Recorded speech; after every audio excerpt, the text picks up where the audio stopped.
দশম অধ্যায় আরম্ভ হবে।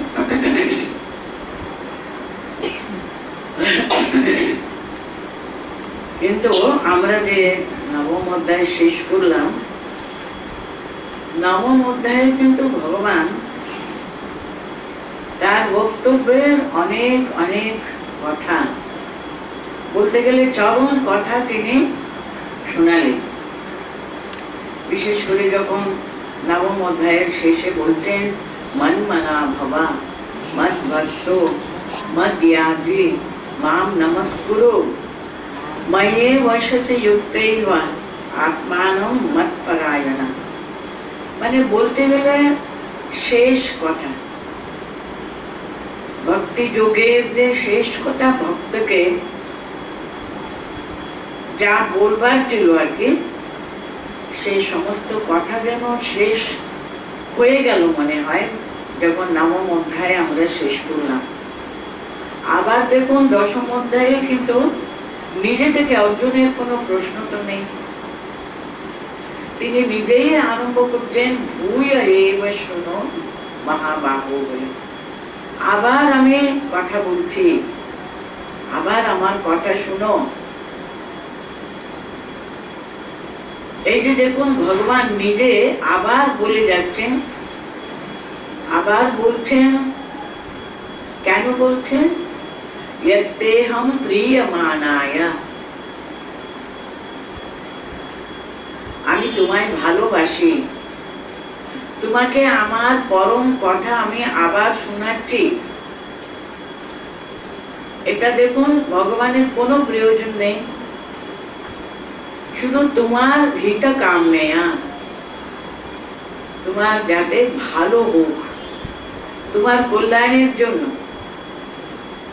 তোমার হিত কিসে হয় সেটা আমি চিন্তা করছি কিনা, তার জন্য আমি বলছি, আবার বলছি শুনো। এটা যে আমাদের বোঝাচ্ছে, ঠাকুর যে বলেছেন তুমি 1 পা এগোও, আমি 10 পা কেন 100 পা এগিয়ে আসবো, বলেছে না? সেই কথা দেখুন শাস্ত্রে, গীতা তো সকল শাস্ত্রের যেন সার সর্বস্ব, সার সংগ্রহ যেন। সেখানে আমরা দেখতে পাই অর্জুনের একটি মাত্র প্রশ্ন ছিল সপ্তম অধ্যায়ের প্রথমে, সপ্তম, অষ্টম, নবম অধ্যায়ে তিনি সমস্ত কথা বলবার সবই তো বললেন। আবার সেই কথাগুলো কিন্তু আরো বিশদভাবে এই দশম অধ্যায়ে তিনি জানাবেন। তার জন্য নিজে কিন্তু স্বতঃস্ফূর্তভাবে তিনি বলছেন ভূয় এব শৃণু মে পরমং বচঃ। দেখুন দশম অধ্যায় আরম্ভ হচ্ছে ভূয় এব মহাভাব শৃণু মে পরমং বচঃ। আবার আমার এই কথা তুমি শুনো। কি কথা? পরম কথা, মে পরমং বচঃ।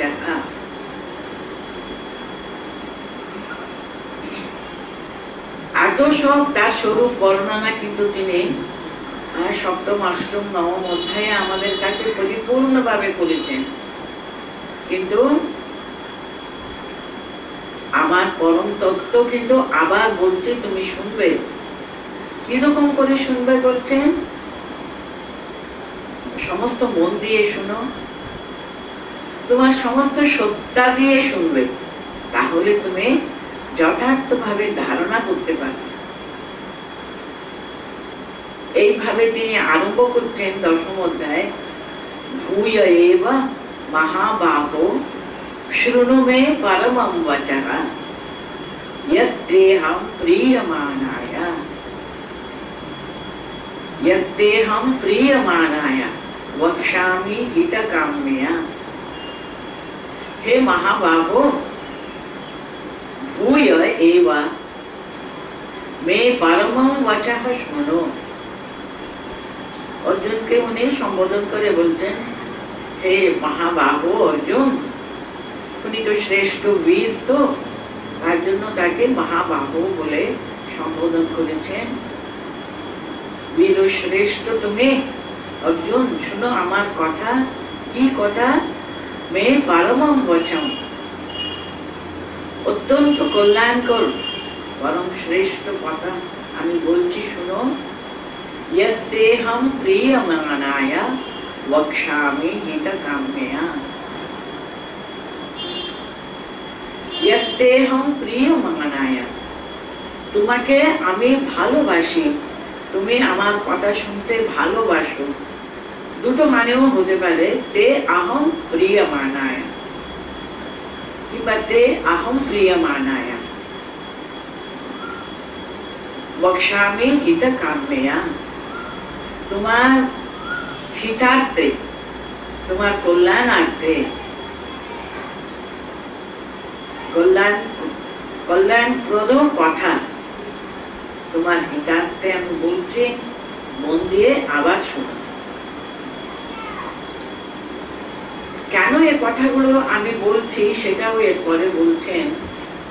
নামে বিদুঃ সুরগণাঃ প্রভবং না মহর্ষয়ঃ, अहम आदिर्हि देवानां महर्षीणां च सर्वशः। কেন আমি বলছি তার কারণ হিসেবে এখানে বলছেন সুরগণাঃ মে প্রভবং না বিদুঃ না মহর্ষয়ঃ। কারণ এরা কেউ জানে না যে এই পরম কথা আমাকে বলতে হবে। কারণ সুরগণাঃ মানে দেবতারা সব, আর মহর্ষিগণ যারা শ্রেষ্ঠ, তাদের অভিজ্ঞতা আছে, তারা এই অধ্যাত্ম জগতে বহুদূর অগ্রসর করেছেন, শ্রেষ্ঠ ঋষি, তারাও কিন্তু জানে না। কারণ তার স্বরূপটা কিন্তু ভগবান যদি না বলেন আর কারো কিন্তু সাধ্য নয়। তার জন্য বলছেন নামে বিদুঃ সুরগণাঃ প্রভবং না মহর্ষয়ঃ। প্রভবং বলছেন আমার যে ব্যাপার, আমার যে প্রকৃতি, আমার বৈশিষ্ট্য যেটা, আমার স্বরূপ কেউ জানে না, না সুরগণা না মহর্ষয়া। কেন? अहम आदिर्हि देवानां महर्षीणां च सर्वशः। কেন সে কথাটা এখানে বলছেন? আহম প্রথম হি, কেন না সেটা হি হিসেবে তিনি ব্যবহার করছেন এখানে। আহম আদিহি হি, হি যেহেতু আহম দেবানাং মহর্ষীণাং চ সর্বশঃ আদিহি। কারণ আমি এই দেবতারা বলো কিংবা যারা মহর্ষিগণ বলো, এই সকলেরও কিন্তু আমি আদি, আমি তাদের অরিজিন। কারণ আমি যে আদি কারণ এই জগতে, ওরা কি করে জানবে? আমার যে প্রথম, আমি যে সৃষ্টি, আমার সমস্ত কথা আদি থেকে শেষ পর্যন্ত দেবতারাও জানবে না, ঋষিরাও জানবে না, শ্রেষ্ঠ মহর্ষিগণের কথা বলতে তারাও জানবে না। কারণ আমি হলাম আদি, আদি কারণ।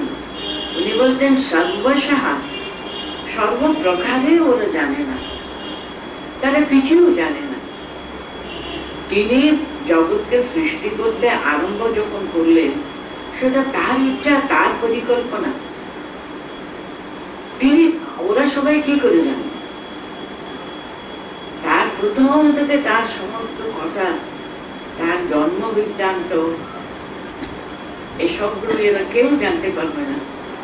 তার জন্য তুমি যদি মনে করে থাকো আমাকে জানতে গেলে, আমার স্বরূপ থেকে জানতে গেলে আমাকেই বলতে হবে, আমি যদি না বলি, এরা বলবে, তারা বলবে, কেউ বলতে পারবে না, না দেবতারাও পারবে না, মহর্ষিগণও পারবে না, কেউ পারবে না। তার জন্য আমাকে বলতে হবে। তার জন্য দেখুন, তিনি স্বতঃস্ফূর্ত ভাবে নিজের সমস্ত বৃত্তান্ত আর কি, পরমেশ্বরের যে স্বরূপ বর্ণনা, এই বিভূতি যোগ মানে কি? দশম অধ্যায়ের নাম হলো বিভূতি যোগ। বিভূতি মানে তার শক্তি, তার মহিমা। এটা কিন্তু তিনি না বললে কিন্তু আর কারুর সাধ্য নয় তাকে বর্ণনা করতে পারে। তার জন্য বলছেন যে আমি আমার স্বরূপটা আমি তোমার কাছে বর্ণনা করব। কারণ অর্জুনদের একবার বলেছেন আমি তোমার শরণাগত। আপনাদের মনে আছে, আশা করি দ্বিতীয় অধ্যায়ে তিনি নিজেকে সম্পূর্ণ যখন ভগবানের চরণে সমর্পণ করছেন, কি বলেছিলেন? শিষ্যস্তে অহম সাদিমাম ত্বাম প্রপন্নম, এই কথাগুলো বলেছে। আমি তোমার সখা আর নয়, কিন্তু আমি তোমার শিষ্য, আমি তোমার চরণে শরণাপন্ন, শরণাগত শরণাগত শরণাগত। তুমি আমাকে হাত ধরো, আমার হাত ধরে আমার লক্ষ্যে পৌঁছবার সাহায্য করো। আমি কিছু পারছি না, আমি শরণাপন্ন, সাদিমাম ত্বাম, তোমার চরণে আমি শরণাগত শরণাগত। তিনি শরণাগত হলেন বলে তো দেখুন ভগবান কৃপা করে তার কথাগুলো বলতে আরম্ভ করেছিলেন। তার জন্য বলতেন নামে বিদুহ সুরজনা প্রভবম না মহর্ষয়া আহম আদিহি দেবানাম মহর্ষিনাম চ সর্বশঃ। সর্বশঃ কথা কিন্তু এখানে খুবই তাৎপর্যমণ্ডিত। সর্বপ্রকারে, সব দিক থেকে আমি আদি, আমি মূল কারণ। কিন্তু জগতের সৃষ্টি স্থিতি পালনের যে মূল কারণ কিন্তু আমি স্বয়ং।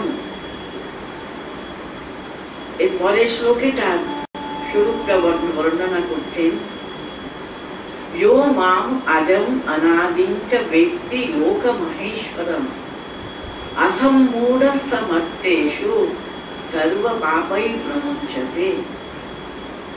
দেখুন, তাকে কি করে জানতে হবে, কিভাবে তার স্বরূপটা আমরা অবগত হব, সেটা উনি বোঝাচ্ছেন এখানে। ইয়ো মানে মানে যিনি, মাম আজম অনাদিম চ লোক মহেশ্বরম ব্যক্তি, এরকম জানবে। কিরকম জানবে আমাকে? আমি আজম মানে আমার জন্ম রহিত, আমার জন্ম নয়, মৃত্যু নেই।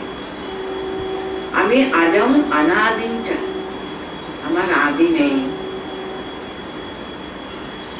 আমি আদিহীন, জন্মহীন। আর লোক মহেশ্বরম, তিনি সমস্ত সকল লোকের তিনি পরমেশ্বর। কারণ সকল লোক সবকিছু তিনি কিন্তু সৃষ্টি করেছেন, তার পালন কর্তা তিনি সৃষ্টিকর্তা, তার পালন কর্তা। তার ইচ্ছা করে তিনি সবকিছু কিন্তু লয় করতে পারেন, সংহার কর্তা। আমাকে এইভাবে যে জানবে, আমি আদিহীন, অন্তহীন, আমার কোনো জন্ম কোনোদিনও হয়নি, আজম অনাদিম চ লোক মহেশ্বরম ব্যক্তি। আমরা ভগবত স্বরূপটা কিভাবে চিন্তা করতে হয়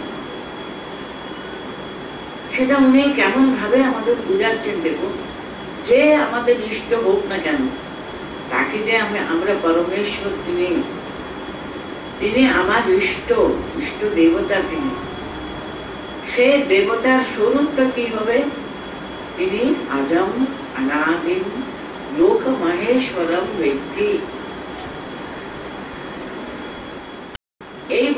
কিন্তু ভগবত স্বরূপটা, সর্বলোকের তিনি পরমেশ্বর তিনি, কারণ তিনি সমস্ত লোককে তিনি সৃষ্টি করলেন, তার ইচ্ছা হয়েছে বলে।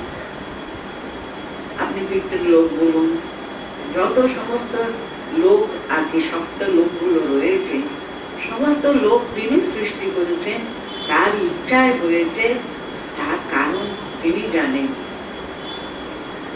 তার পালক তিনি, কিন্তু তার পরিপালন তিনি করছেন কিন্তু, তার জন্য লোক মহেশ্বর তিনি। ঠিক এরকমই কিন্তু ঋগ্বেদে যে নাথদীয় তত্ত্ব আছে না, সেখানেও কিন্তু বলেছে আর বাগ দেবা হস্তে বিসর্জনে নাথ কো বেদা যথা আব ভুবা। যে আমরা আগের শ্লোকে দেখুন, বলছেন এইসব দেবতারাও কিন্তু এই সৃষ্টির পরে হয়েছে, তাই এই সৃষ্টি কেমন দেবতারা কি করে জানবেন, কেন সৃষ্টি হলো দেবতারাই বা কি করে জানবেন। আগে যে উনি বললেন কোন দেবতাও জানে না, মহর্ষিগণও জানে না, এই কথাগুলো কিন্তু আমরা ঋগ্বেদে নাথদীয় সূক্ত বলে জগতের সৃষ্টি কেমন হলো, সেখানে না সদা আসে সদা আসে বলে সেই নাথদীয় সূক্ত অত্যন্ত একেবারে অত্যন্ত প্রধান একটা সূক্ত, নাথদীয় সূক্ত। সেখানে তিনি বলছেন দেবতারা এই সৃষ্টি আরম্ভ হওয়ার পরে তার ইচ্ছাতে তাদের সৃষ্টি হয়েছে। তারা কি করে জানবে? সৃষ্টির আদি তিনি, তার ইচ্ছায় সৃষ্টিটা তিনি আরম্ভ করলেন। তিনি কি, তার কি স্বরূপ,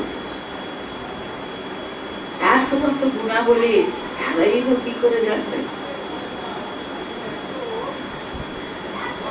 তার জন্য নিজে দেখুন, यो माम अजम अनादिं च वेत्ति लोकमहेश्वरम्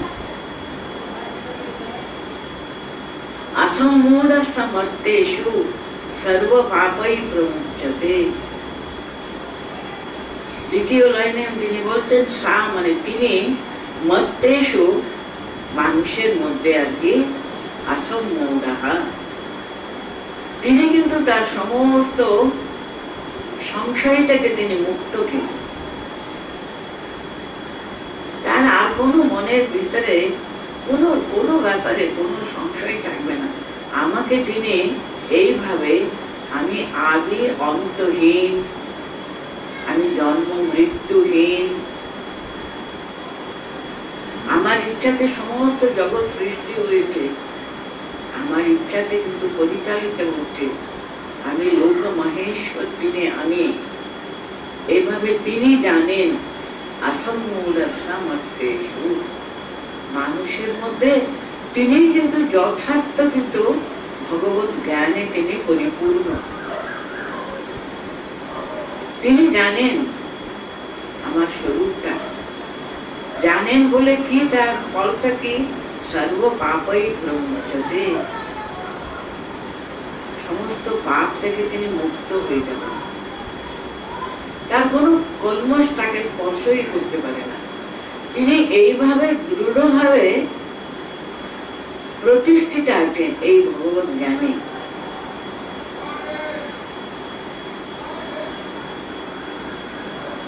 এতে কত গভীর তত্ত্ব এর ভিতরে আছে না, ভগবানের স্বরূপটা যথার্থ ভাবে জানা। এইভাবে কিন্তু আমাকে জানতে হবে, আমি শ্রীকৃষ্ণ, আমরা কৃষ্ণকে ভজনা করব, সে কৃষ্ণ হলেন এরকম ভাবে জন্ম হলো, খুবই ভালো, সেটা মানুষের সামনে তার কৃষ্ণ অবতারে তার কেমন জন্ম ইত্যাদি ইত্যাদি কাহিনী, তাকে যদি আমি পরমেশ্বর রূপে, আমার ইষ্ট রূপে আমি গ্রহণ করে যখন তার আরাধনা করব, তাকে কি করে জানবো, আমি কি করে আমি অন্তরে তাকে গ্রহণ করব।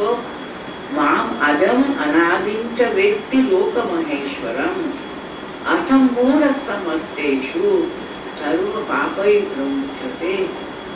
এমন দৃঢ় ধারণা, তিনি হলেন সর্বলোকের মহেশ্বর, তিনি আদি অন্তহীন, জন্ম মৃত্যু রহিত তিনি। সে ব্যাপারে কিন্তু এমন দৃঢ় ধারণা, কিন্তু এমন দৃঢ় ধারণা, কিন্তু সমস্ত কিছুর মালিক তিনি। আমি তার শরণাগত, তার শরণ, আমার আর কিসের ভয়?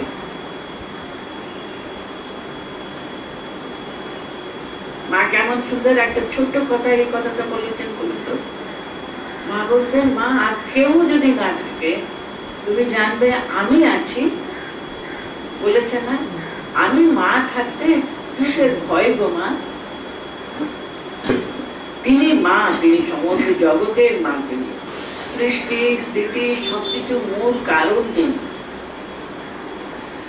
তার ইচ্ছাতে সমস্ত সৃষ্টি কিন্তু প্রবাহিত, সমস্ত যত যত লোক ইত্যাদি ইত্যাদি আছে সবকিছু তারই ইচ্ছাতে কিন্তু সৃষ্টি হয়েছে, আবির্ভূত হয়েছে, প্রকাশ পাচ্ছে কিন্তু তার ইচ্ছায়। তার ইচ্ছায় কিন্তু সব লয় হয়ে যেত। তিনি এমন মানে প্রখর শক্তিমান, তিনি তার সন্তান। আমার কিসের ভয়? তার চরণে শরণাগত অনেক, তিনি আমার, আমি তার। এই যে ভগবানের বিশ্বাসটা এমন দৃঢ় হওয়া দরকার, এমন অটুট হওয়া দরকার, এমন ভাবে প্রতিষ্ঠিত হওয়া দরকার। তিনি বলছেন সামর্থেষু অসম্মূঢ়ঃ, তারই মনে আর কোনো দ্বন্দ্ব নেই, তার কোনো মনে আর সংশয় নেই। তিনি সব কিছুর ঊর্ধ্বে, সর্ব পাপই প্রমোচন। তার কোনো কলমশই তাকে স্পর্শই করবে না। উনি আর কোনো কলমশের ভিতরে যাবেন কি করে? এরকম জ্ঞানে তিনি প্রতিষ্ঠিত। আমি কার সন্তান? সেই জগৎ জননীর সন্তান। তিনি জগতের সৃষ্টি স্থিতি পালনের কারণ, তিনি, আমি তার সন্তান। আমার দ্বারা এরকম কাজ কখনো হতে পারে?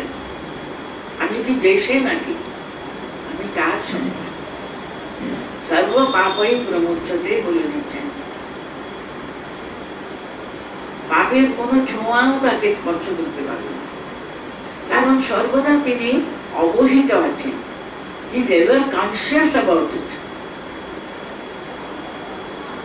তার জন্য সর্ব পাপই প্রমোচ্যতে বলছেন। তাকে অসম্মূঢ়ঃ, এত বড় কথা তিনি বললেন। তারপরে ভগবান নিজ মুখে কথাগুলো বলেছেন তো, বুদ্ধি, জ্ঞান। আমি পরে শ্লোক পড়ছি, পরে দুটো শ্লোক একসঙ্গে পড়তে হবে, কারণ মানুষের অনেক রকমের জ্ঞানের কথা, অনেক গুণের কথা, অনেক আমাদের অন্তরে যে সমস্ত গুণের প্রকাশ হয় সেই সব কথাগুলো তিনি একসঙ্গে বলেছেন বলে আমি দুটো শ্লোকটা একসঙ্গে বলছি। বুদ্ধির জ্ঞানম অসম্মোহঃ, ক্ষমা সত্যম নম ক্ষমঃ, সুখম দুঃখম ভয়ো অভয়ো, ভয়ম না ভাবো অভাবো ভয়ম চ অভয়মেব চ। আমি দ্বিতীয় লাইন আবার পড়ছি। সুখম দুঃখম ভবো হি অভাবো ভয়ম চ অভয়ম এব চ।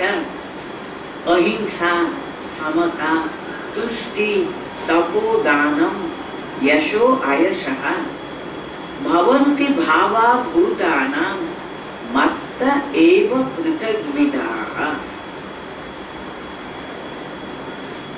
বুদ্ধি আর কি, মানুষের এই সমস্ত অন্তঃকরণের যে সূক্ষ্ম বিচারের জ্ঞান আর কি, সেটা হলো বুদ্ধি। মনের উপরে কিন্তু বুদ্ধি, একটা বিবেচনা, ভালো মন্দ, এটা বিবেচনা করবার যে ক্ষমতা, সেটা হলো বুদ্ধি। বুদ্ধিরও কিন্তু ঊর্ধ্বে কিন্তু জ্ঞান। জ্ঞান হলো প্রতিষ্ঠিত একটা, সেখানে কোনো একটা সংশয় টংশয় কিছু থাকবে না, সেই জ্ঞানে সে প্রতিষ্ঠিত। বুদ্ধি বলছেন এই সবগুলো কিন্তু আমারই দেওয়া, আমারই বিভিন্ন ভাবগুলো কিন্তু আমি মানুষকে সবগুলো দিয়ে থাকি। বুদ্ধি, জ্ঞান, আথম মোহ। মানে আথম মোহ কি নেই, মানেটা কি? মোহ সেখানে এতটুকু নেই। মোহ হলো ডেলিউশন, সত্যকে আমরা না দেখে আমরা অন্য কিছু দেখি। যেমন এখন যা ওয়েদার হয়েছে, আমরা সময় হলে এই সময় কত রোদ থাকতো, তো তখন সূর্য প্রকাশিত, আকাশে যখন সূর্য থাকে তখন কি রূপ, সূর্যের উপরে কালো মেঘ একেবারে এমন ভাবে ঢেকে দিলে কিরকম দেখায়। ঠিক তেমনি আমাদের জ্ঞানকে এমন ভাবে আমাদের মোহ আবরণ করে। যেমন অর্জুনের হয়েছিল, কুরুক্ষেত্রের কথাই বলছি, আমরা গীতা পড়ছি তো। অর্জুন কিভাবে এলেন, ঢুকলেন কুরুক্ষেত্রে, রণাঙ্গনে কিভাবে এসেছিলেন, দেখুন কি বীর্য শৌর্য। অথচ কিন্তু অহংকারে এত বেশি প্রচন্ড, এসে শ্রীকৃষ্ণকে বলছেন আমার রথটা তুমি দুটো সৈন্যের মাঝে প্রতিষ্ঠা করো তো, শ্রেণীয় উভয়ের মধ্যে স্থাপয়নে অচ্যুতম রথা বলো।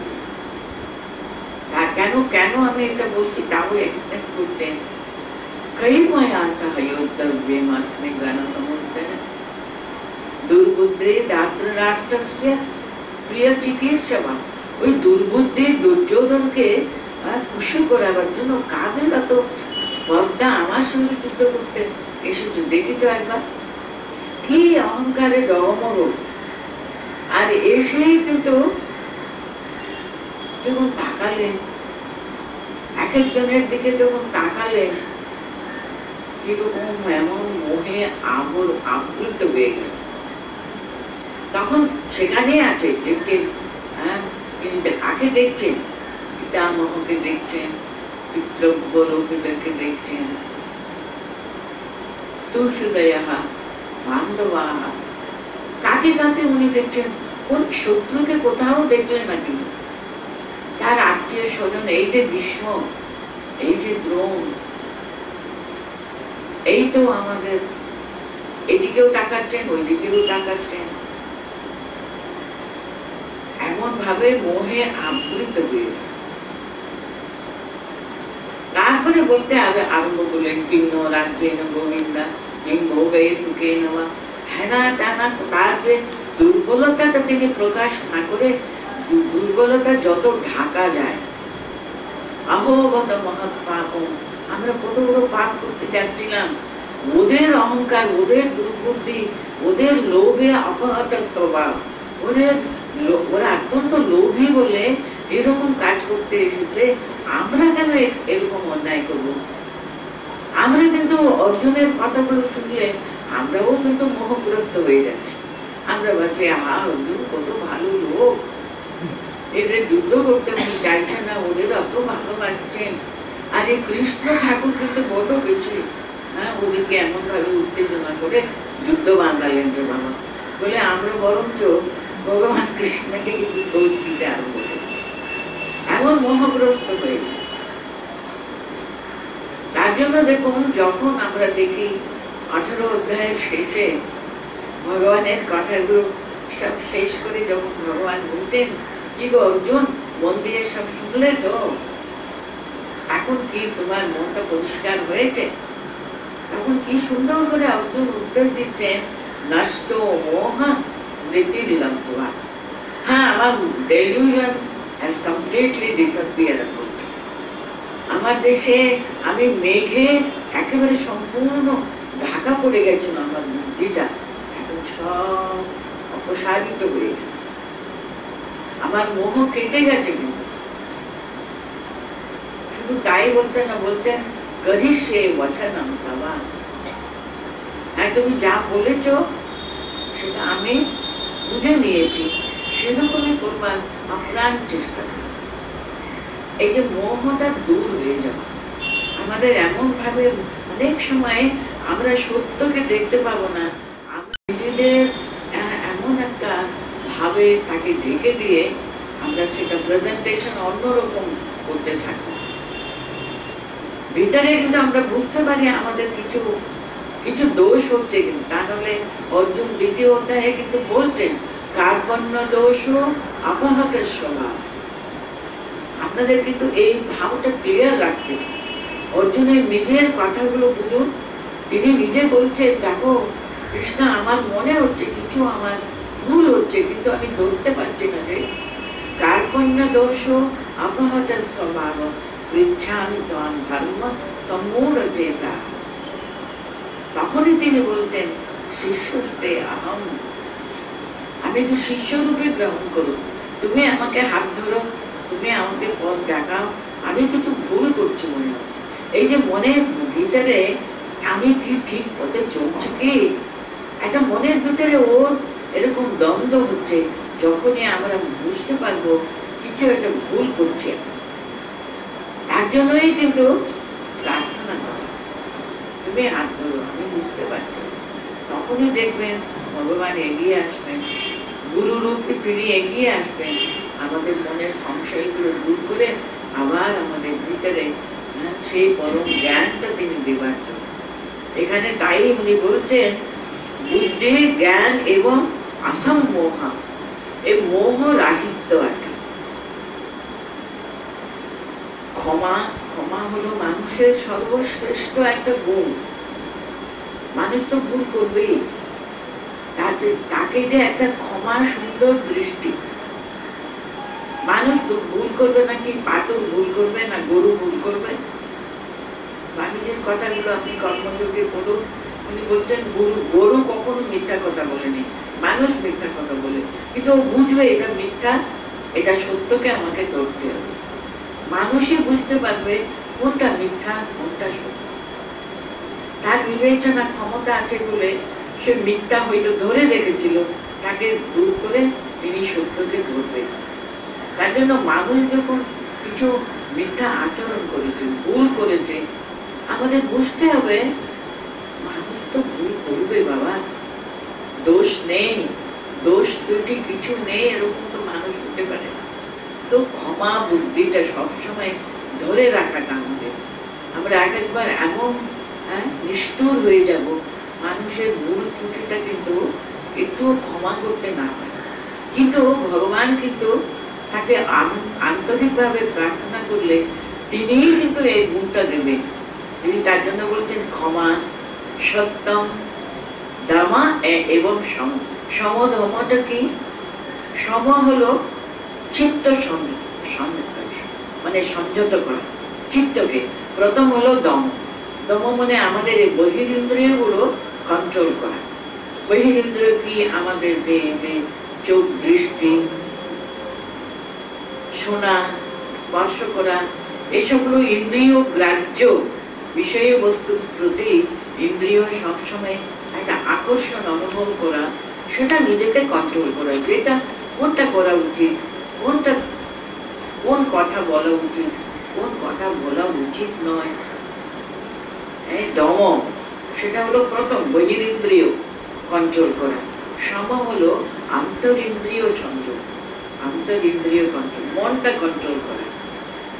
মন দিয়ে সবকিছু আমরা অন্তরে একেবারে সংযত করা, চিত্তকে সংযত করা, মনটা সংযত করা, এটা হলো সম এবং দম। সুখম দুঃখম দুটোও কিন্তু ভগবানেরই দেওয়া। দুঃখ কিন্তু অনেক সময় আমাদের অনেক কিছু শেখায়, তাই না? সুখ যত আমাদের শেখায়, দুঃখ কিন্তু তার চেয়ে বেশি শেখায়। তার জন্য সুখ দুঃখ দুটোও কিন্তু তারই দেওয়া জিনিস। ভব অভাব, ভবা এবং অভাব মানে উৎপত্তি এবং বিনাশ। যেটা আমরা তৈরি করি, যেটা আমাদের তৈরি জিনিস, তাতে কিছু একটা জিনিস আমরা যদি পাই, আমরা যদি পেলে খুবই খুশি হব। আমরা পুরস্কার পেলে, ভালো কথা শুনলে কত আমাদের আনন্দের সীমা থাকে না। কিন্তু তার অভাব, দুটোও কিন্তু হাত পেতে নিতে হবে। যদি আমরা ভালোটা নিতে পারি, মন্দটা নেব না বললে তো হবে না। জগতে বাস করব আমরা, একটা অরণ্যে বাস করতে যাব, অথচ সেখানে দুষ্ট এসব হিংস্র জন্তু বাস করে, তাদের বিপদ থেকে আমাদের সবসময় সাবধান থাকতে হবে। তার জন্য প্রস্তুত থাকা, তার জন্য না থাকলে কিন্তু বিপদে করতে হবে। তো ঠিক তেমনি ভাবা এবং অভাবা, ভয়ম চা অভয়মেব চা। মানুষের মনে ভয় থাকাও তো দরকার। আমি এরকম অন্যায়, আমার দ্বারা এরকম কাজ হতে পারে না, এটা করতে আমার ভয় পাওয়া উচিত। আমি এরকম করতে গেলাম, করতে পারি, করা তো উচিত না।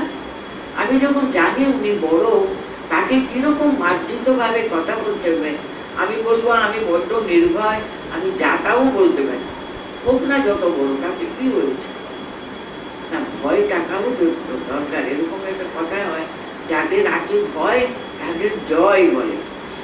কারণ অন্যায় করতে কিন্তু সবসময় ভয় পেতে, সমীহ করাটা শিখতে হবে, ভয় পাওয়াটাও উচিত। তার জন্য বলছেন ভয়ম চা অভয়মেব চা, সব আমার দ্বারাই কিন্তু এটা মানুষ পায়। অহিংসা, সমতা। সমতা মানে কি? সব সময় একটা সন্তোষ ভাবটা মনে রাখা, তুষ্টি, সুখে দুঃখে সময় দেওয়া। আমরা আগে পড়েছি দ্বিতীয় অধ্যায়ে, লাভা লাভ জয়া জয়, এই যে সমদৃষ্টি, সমতা,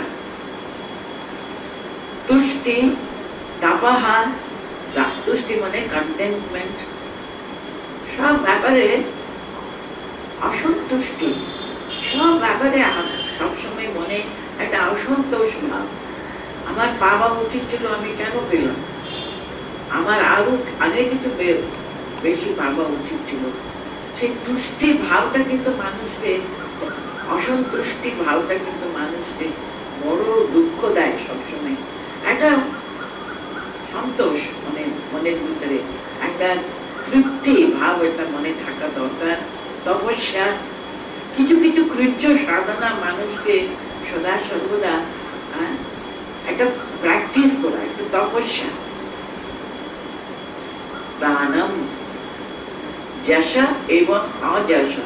মানুষের জগতে বাস করতে গেলে কখনো মানুষ যশস্বী হয়, কোনো কোনো সময় কিন্তু অযথা মানুষের ভুল বুঝাইতে মতো অযশ, মানে অনেক রকমের কথাগুলো ভালো, ঠিক কথা নয়, মিথ্যা কথা আমার সম্পর্কে শুনতে হতে পারে, কিন্তু তাতেও কিন্তু ধৈর্য ধরে থাকলে সেটা দেখবেন, মানে এটা ওটা দুটোও কিন্তু তারই প্রদত্ত। তিনি যা দেবেন, জানি তুমি মঙ্গলময়, সুখে রাখো দুঃখে রাখো, সবকিছু কিন্তু আমি সমানভাবে গ্রহণ করব। মানুষ পৃথিবীতে বাস করতে গেলে এই সবগুলো কিন্তু আসে, সব তার কাছ থেকে আসে, সেটা উনি বলতে চাইছেন না। যশ অযশ ভবন্তি, এসব আসে মানুষের জীবনে। ভবন্তি ভাবা ভূতানাম মাত্র এইব পৃথক বিদাহ, আমার কাছ থেকে কিন্তু সব কিছু আসে। কিন্তু মানুষের, আমার সব জীব, সব কিছু কিন্তু আসে কিন্তু আমারই কাছ থেকে। এটা কিন্তু ওইভাবে কিন্তু গ্রহণ করতে হবে। ভগবত প্রাপ্তি, তিনিই কিন্তু আমাকে এটা দান করেছেন, তার দান। আমরা এক হাতে যশ নিব, আর একটুখানি কেউ আমাদের নামে কিছু অন্য কথা বললে এত অসন্তোষ প্রকাশ করাটা উচিত না। এটা যেমন তিনি দিচ্ছেন, ওটাও তিনি দিয়েছেন, তিনি সেটা দূর করে দেবেন, তার ইচ্ছাতে সবই দূর হবে। সত্য প্রকাশ হলে সবই দূর হবে।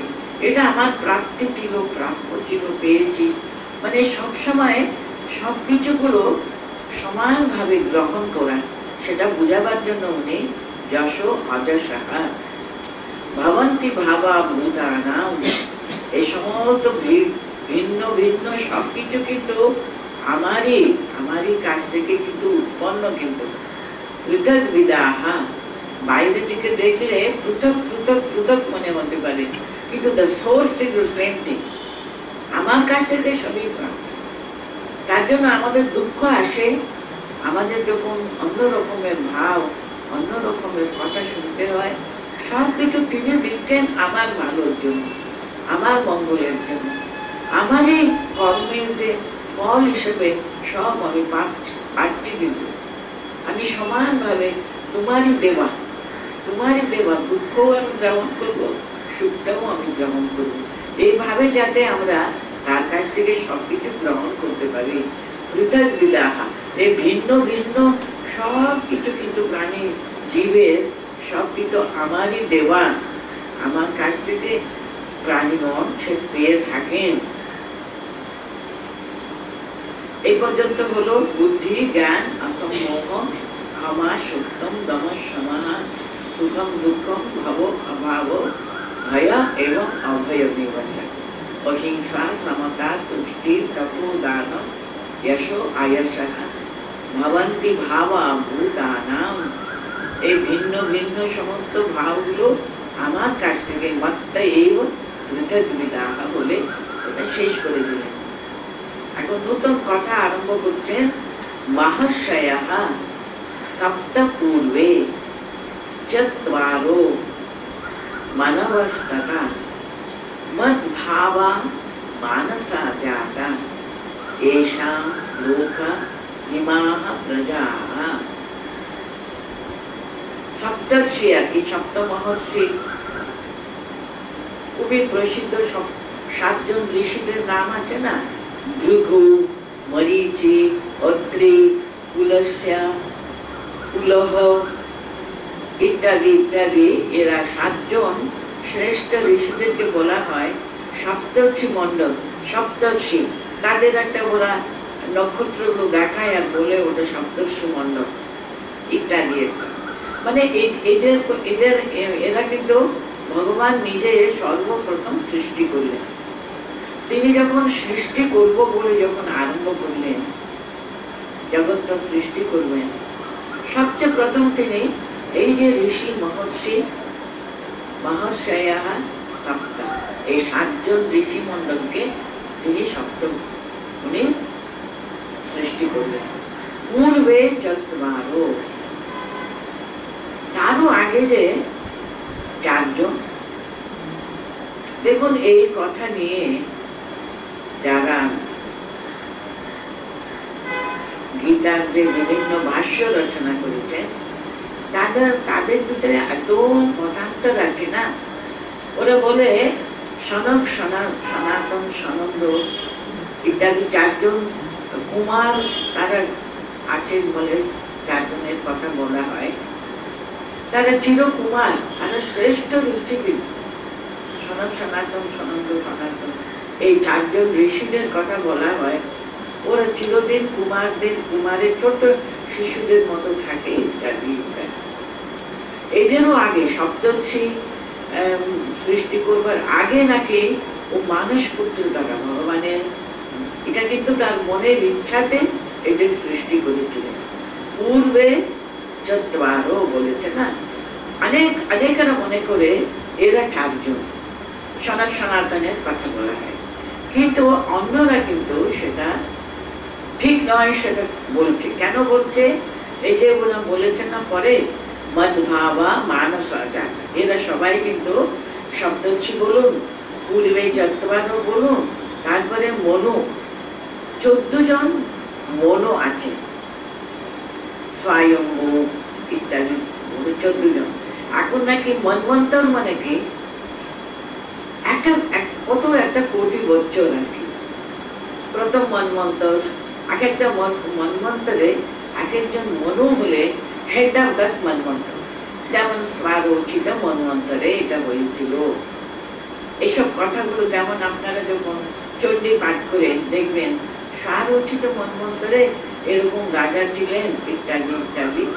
সুরত বলে একজন রাজা ছিলেন, এরকম তো আপনারা পাঠ করেন। পুরাণে এসবগুলো লেখা আছে।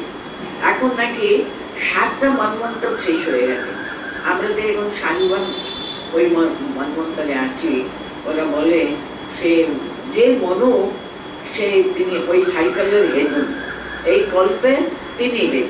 এরকম 14 জন, হ্যাঁ, এখন 7th চলছে, আরো 7th নাকি আসবে, এরকম পুরাণে লিখিত। কিন্তু এই যে 14 মনু, আর তার আগে সপ্ত পূর্বে নিয়ে কিন্তু আরেকটি কথা, এরা সবাই কিন্তু পরের লাইনে আছে। দেখুন, সমস্ত এই যে জগৎ, এই সমস্ত মানুষ, তাদেরকে এরা সৃষ্টি করে। সপ্তর্ষি বলুন, এই 4 জন বলুন, তারপরে মনু, এরা সবাই কিন্তু জগতের প্রজাদের সৃষ্টি করা, ইত্যাদি ইত্যাদি ইত্যাদি সবকিছু এরা করেছে। কিন্তু এই যে সনক সনাতন সনন্দ, এরা যদি বলে না, ওরা তো কুমার, ওরা কোনোদিনও আর কোনো সৃষ্টি কাজে কিন্তু তারা লিপ্ত ছিলেনই না। তার জন্য কি করে সনক সনাতনের নাম তো বলা উচিত, এটা ঠিক নয়। এই বলে আমার মনে হয় সবচেয়ে প্রথম যিনি লিখেছেন উনি হলেন, আমার মনে হচ্ছে তিলক। তিলক একটা ভগবত গীতার ভাষ্য রচনা করেছেন। উনি প্রথম এই কথাটা তুলেছিলেন, এই 4 জনকে আপনারা সনক সনাতনের নাম দিলে কিন্তু ঠিক হবে না। ওইটা উনি বললেন বাসুদেব 4টে বিহ বলা হয়, চতুর্বিহ বলে ভাগবতে আছে, সেটা আমাদের মহাভারতেও ওটা উল্লেখ আছে। ওটা বিহটা কি জানেন? বাসুদেব, আর তারপরে বলে সংক্রমণ, তারপরে প্রদ্যুম্ন, তারপর তারই ছেলে, এই 4 জনকে অনিরুদ্ধ আর কি, এই 4 জনকে নিয়ে চতুর্বিহ বলা হয়। এটা কিন্তু বৈষ্ণব সমস্ত শাস্ত্রে তারা বলে চতুর্বিহ বলে, এটা মেনেছে। এই 4 জন আর হলো আর কি, সে আপনারা জানেন কৃষ্ণ, তারপরে শঙ্কর্ষণ হলেন তারই ভাই বলরাম, কৃষ্ণ বলরাম, তারপরে কৃষ্ণের সমস্ত সন্তান, তার সন্তান সন্তান সন্তান, এই যে এত প্রজারা সৃষ্টি হলো, এটা একটা ওরা চতুর্বিহর কথা বলা হয়। তার জন্য আমি শুধু এই বিভিন্ন মত মতান্তরের কথা, সপ্ত পূর্বে নিয়ে অনেক মতান্তর আছে। প্রথম হলো সপ্তর্ষি, সেখানে কোনো মতান্তর নেই। পূর্বে 14 নিয়ে কেউ বলবে সনক সনাতন সনাতন, মানে গীতায় কিন্তু এটা এই 4 জন ঋষিদের কথাই বলা হয়। মানব 14 জন মনু আছে, এরা সকলে কিন্তু মদ ভাবা মানসা জাতা এসাম লোক ইমা প্রজা, এদেরকে কিন্তু আমি সৃষ্টি করেছি সর্বপ্রথম। আমার মন থেকে ইচ্ছা হয়েছে, আমি এদেরকে সৃষ্টি করে বলে দিলাম, এরা সব ভাগ নিল। এরা সবাই কিন্তু আমার মানসা জাতা। Through the mental energy, I actually brought them into existence. আমার শুধু ইচ্ছাই কিন্তু প্রথম এই সপ্তর্ষি, তারপরে আরো পূর্বে 14, তারপরে 14 জন মনুগণ, সকলকে আমি সৃষ্টি করলাম। এরা কি করলো? এসাম লোকাহ ইমাহ প্রজা, যত সমস্ত জগতের লোকগুলো আছে না, আমরা বলি উপরে 7টা লোক আছে, রসাতল, সুতল, অতল বলে আরো নিচে আরো 7টা লোক আছে। এই সমস্ত সব লোক সৃষ্টি করেছে এরাই। কিন্তু অন্য সমস্ত এরা প্রজাপতি রূপে প্রজাদের সবকিছু সৃষ্টি এদের দ্বারাই কিন্তু হলো। মহাশয়া সপ্ত পূর্বে 14, প্রথম হলো মহাশয়া সপ্তা, তারপরে পূর্বে 14, তারপরে মানবস্ততা মদ্ভাবা মানসা জাতা এষাম লোক ইমাহ প্রজা। তারপরে শ্লোকটা করে, এতান বিভূতিম যোগঞ্চ মমयो वेत्ति तत्त्वतः सो अविकम्पेन योगेन युज्यते नात्र संशयः। यो माने যিনি, মামা এতান বিভূতিম, আমার এই সমস্ত শক্তি, এই সমস্ত মহিমা, আমার বিভূতি এবং যোগঞ্চ,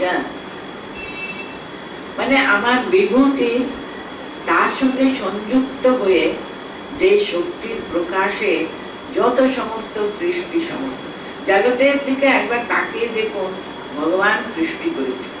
আমরা যেটুকু চোখে দেখছি, আমাদের সাধারণ দৃষ্টি, এই যারা সায়েন্স যারা পড়াশোনা করেছেন তারা আরো কত কি দেখেন, আরো কত কি জানেন। কত লোক বলুন তো, এখন মানুষ চন্দ্রলোকে যায়, কত গ্রহ, কত কি তারা আবিষ্কার করেছে, সেখানে যাবার সমস্ত উদ্যোগ হচ্ছে, কত কি তারা দেখছে। সমস্ত সেই ত্রিভুবন, সেই ভূমণ্ডলের কত যারা এক একটা জিনিসটা দেখুন না, বায়োলজি যারা পড়ছে, যারা বটানি পড়ছে, যারা কেমিস্ট্রি পড়ছে, যারা ফিজিক্স জানে, তারা জানে পৃথিবীতে এই সৃষ্টিতে কত বৈচিত্র্য, কতটুকু আমরা জানি। মানুষের জ্ঞানে কতটুকু জানা, এই সব কিছু মূলে কিন্তু তিনি আছেন, তিনি সৃষ্টিকর্তা। তিনি এই সব কিছু কত সৌন্দর্য। একটা স্বামীজি একবার নাকি বলতেন, স্বামীজি একবার উনি যাচ্ছেন আমেরিকা যাওয়ার সময়, একটা রাত্রিতে উনি দেখেছিলেন সমুদ্র যখন পূর্ণ চন্দ্র থাকে তখন কি একটা সৌন্দর্য হয়। এই সমুদ্রের সঙ্গে চন্দ্রের আলোর সঙ্গে একটা নাকি এমন একটা সম্পর্ক রয়েছে।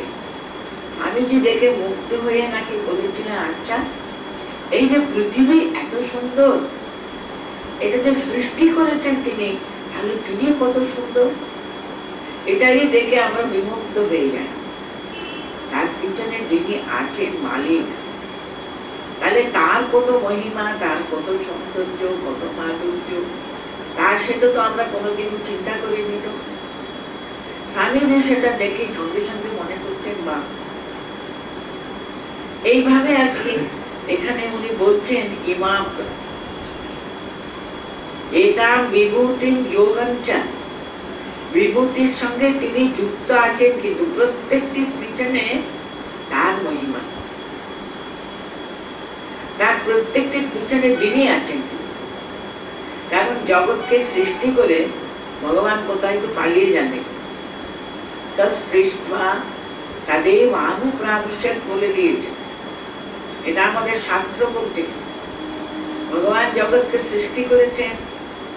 সামান্য একটা যে কোনো একটা প্রাণী, একটা ছোট যে কোনো জিনিস দেখুন, প্রত্যেকটি প্রাণীর ভিতরে প্রত্যেকটা ফল, প্রত্যেকটি ফুল, কত রকমের ফুল দেখুন, সেই প্রত্যেকটি ফুলের পিছনে কি মহৎ সৌন্দর্য রয়েছে। সমস্ত কিছুর পিছনে সৃষ্টিকর্তা কিন্তু তার সৃষ্টা তাদের অনুপ্রাবিশ, সমস্ত কিছু সৃষ্টি করে তিনি সৃষ্টির প্রতিটা অণু কণার ভিতরে তিনি প্রবেশ করে রয়েছেন। তার জন্য এই সৃষ্টি, তার সঙ্গে তিনি যুক্ত রয়েছেন। এইভাবে যারা প্রতিটি মুহূর্ত কিন্তু অনুভব করে, ইয়ো মাম ব্যক্তি তত্ত্বতা, তত্ত্বতা মানে কি সার্থকভাবে, সত্যকারে, ঠিক ঠিক যথার্থভাবে আমাকে জানা, তিনি তার ভিতরে রয়েছেন। পুরুষ সূক্তে দেখবেন, আমাদের বেদের তো পুরুষ সূক্ত, তিনি বলতেন সৃষ্টির ভিতরে উনি কিন্তু শেষ হয়ে যায়নি, কিন্তু তার বাইরেও অনেক অনেক কিছু বাকি আছে। তাহলে তার মহিমাটা মানুষ কিছু বর্ণনা করা যায়, মানুষ পারে? তার জন্য এখানে বলতেন, যিনি আমাকে মাম মামা এতাম বিভূতিম যোগঞ্চ তৎপতঃ ব্যক্তি, যথার্থভাবে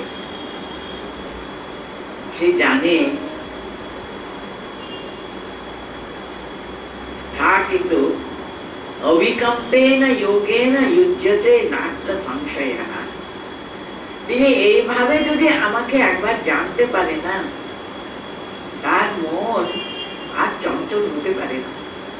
অবিকম্পেন যোগেন, মনটা কখন চঞ্চল চঞ্চল হয় বলুন তো? কম্পন মানে চঞ্চলতা, সম্পূর্ণ চঞ্চলতা নষ্ট হয়ে তার চরণে স্থির হয়ে যাবে।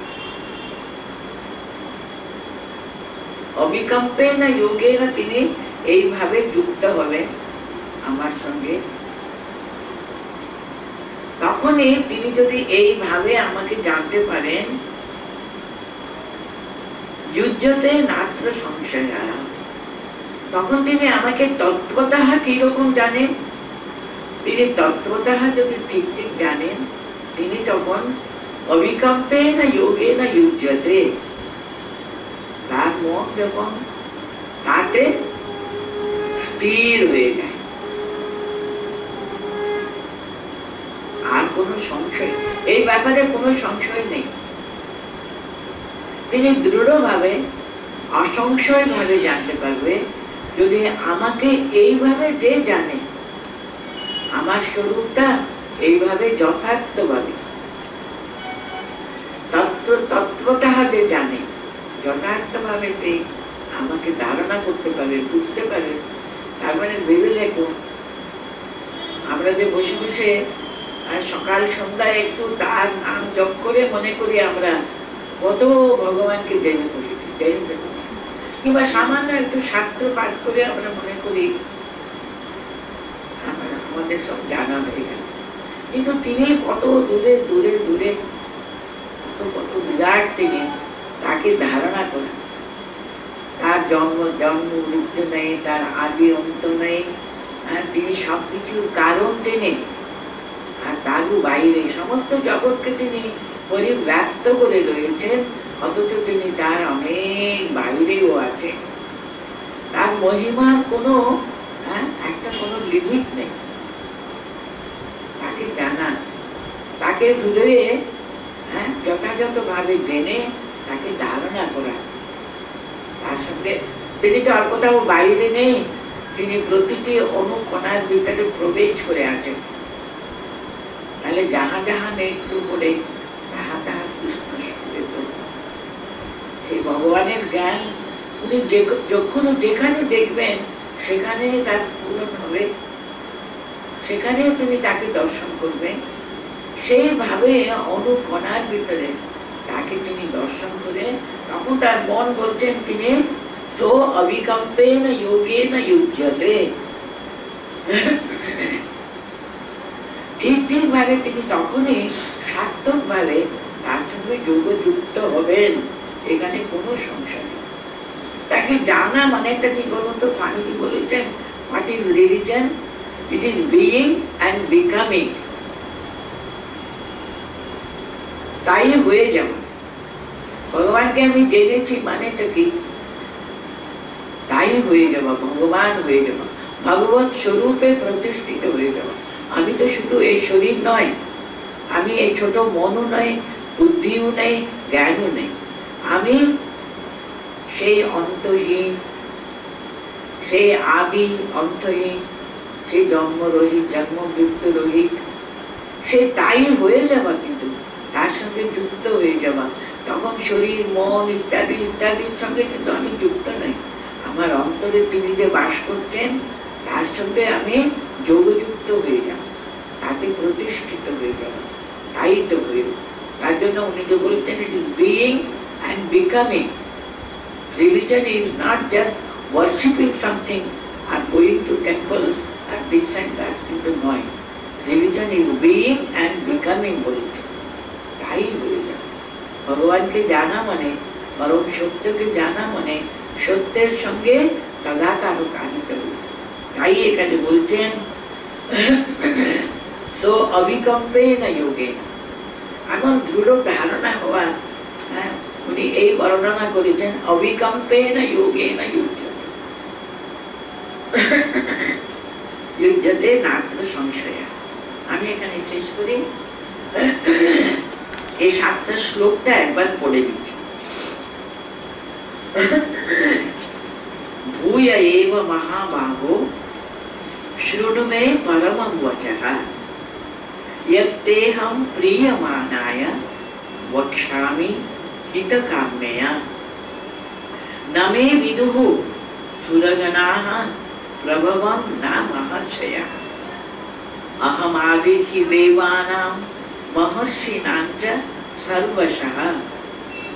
यो माम् अजम् अनादिं च वेत्ति लोकमहेश्वरम्। असम्मूढस्तमर्तेषु सर्वपापैः प्रमुच्यते। बुद्धिर्ज्ञानम् असम्मोह क्षमा सत्यं दमः शमः। सुखं दुःखं भवो भावो भयं च अभयमेव च। अहिंसा समता तुष्टि तपोदानं यशो यशः। भवन्ति भावा भूतानां मत्त एव पृथग्विधाः। महर्षयः सप्त पूर्वे चत्वारो मनवस्तथा मद्भावा मानसा जाता। येषां लोका इमा प्रजाः। एतान् विभूतिं योगं च मम यो वेत्ति तत्त्वतः सो अविकम्पेन योगेन युज्यते नात्र संशयः।